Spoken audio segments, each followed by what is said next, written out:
বইনারা আপনারা কেমন আছেন? আজকে আমি আপনাদের আলিশা বোন লয়ে আইছি আরেকটা নতুন চমক। সেই চমকটা হচ্ছে বাইগনের আচার। কে কে বাইগনের আচার খান নাই?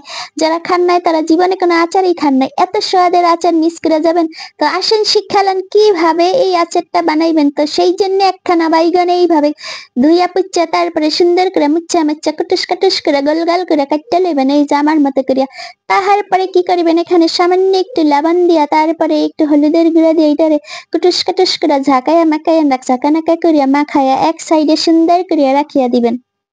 এইবার আসেন কিছু মশলা বানাই লই। সেই যে আগের মতো করে কিছু রসুন থাকলে নিব। আমি সবসময় এইভাবেই কিন্তু রসুন দিয়া থাকি ভাই। আমি আবার কাটাকুটির মধ্যে নাই।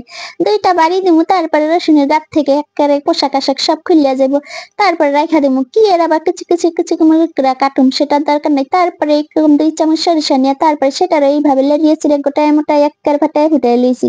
এই যে যা হয়েছে তাতেই যথেষ্ট। তারপরে এই যে চুলায় কড়াই বসায় দিয়া সরিষা তেল দিয়া তারপরে বাইগান গুলো দিয়া এইভাবে লাল লাল করে ভাজ্যা লইবেন। এখন যেমন আর কি খাওয়া যাবে ঠিক এইভাবেই ভাজ্যা লইতে হবে। তারপরে তেলগুলি রইয়া যাবে সেই তেলের মধ্যে কয়েকটা শুকনা মরিচ তারপরে একটু রসুন সেই যে রসুনের কোষা কোষা খুললে ছেঁচা লইছিলাম সেইগুলো দিয়া তারপরে কষাইয়া তেঁতুলের মার দিয়া দিলাম। তারপরেই তো সেই যে ছেঁচে রাখছিলাম শস্য তারপরে হলুদের গুঁড়া মরিচের গুঁড়া একটু জিরার গুঁড়া দিয়া তারপরে একটু এই যে দারচিনি এলাচ লবঙ্গ দিলাম সামান্য। আপনাদের কাছে গুঁড়া থাকলে গুঁড়াটা দিতে পারেন, আমার কাছে গুঁড়া নাই তাই আস্তটাই দিয়ে দিলাম। তারপরে একটুখানি আদা রসুন বাটা দিবেন কারণ বেগুনের পরিমাণটা বুঝে শুনে তারপরে দিবেন। তো তারপরে সামান্য একটু লবণ দিয়া কষাইয়া তারপরে এখানে সেই যে ভেজে রাখা বাইগন গুলো দিয়া দিলাম। বাইগানগুলো দিয়ে একটু এইভাবে লাড়িয়া চাড়িয়া লইতে হইব। তারপরে এখানে দিয়ে দিবেন চিনি, যেটা ছাড়া আর মজাই হবে না। টক ঝাল মিষ্টি আচার যেহেতু, এটা বাইগানের বাহারি আচার। যে না খাইছেন সে কিন্তু এর স্বাদ মিস করছেন, সে কোনো আচারই খান নাই।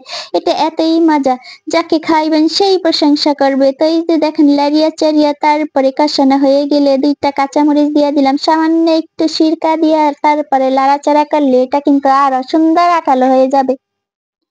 তারপরে এই যে অবশেষে দিয়ে দিলাম 5 ফোড়নের গুঁড়ো। এটা না দিলে তো আচারই হবে না। তারপরে এই তো কয়েক মিনিট লাড়াচাড়া করলে এটা মাখা মাখা সুন্দর আচার হয়ে যাবে। তারপরে নামিয়ে নিয়ে আসবেন। এটা আপনি চাইলে সংরক্ষণে রাখতে পারবেন, ফ্রিজে রেখে দিবেন, নরমাল ফ্রিজে মাসখানেক ভালো থাকবে। তো এই যে দেখেন এত স্বাদ, এটা পোলাও বিরিয়ানি খিচুড়ি সবকিছুর সাথেই কিন্তু খেতে পারবেন। তো যদি ভালো লাগে অবশ্যই লাইক কমেন্ট শেয়ার করে নিন। আর নতুন ভিডিও পাওয়ার লেগে চ্যানেলটা সাবস্ক্রাইব করে রাখেন, পাশে থাকা বেল বাটনটাতে ক্লিক করে রাখেন, তাহলে যখনই আমি নতুন ভিডিও আপলোড করবো নোটিফিকেশনটি পেয়ে যাবে। সবাই ভালো থাকেন, দেখা হবে আগামী ভিডিওতে। Thanks for watching. আল্লাহ হাফেজ।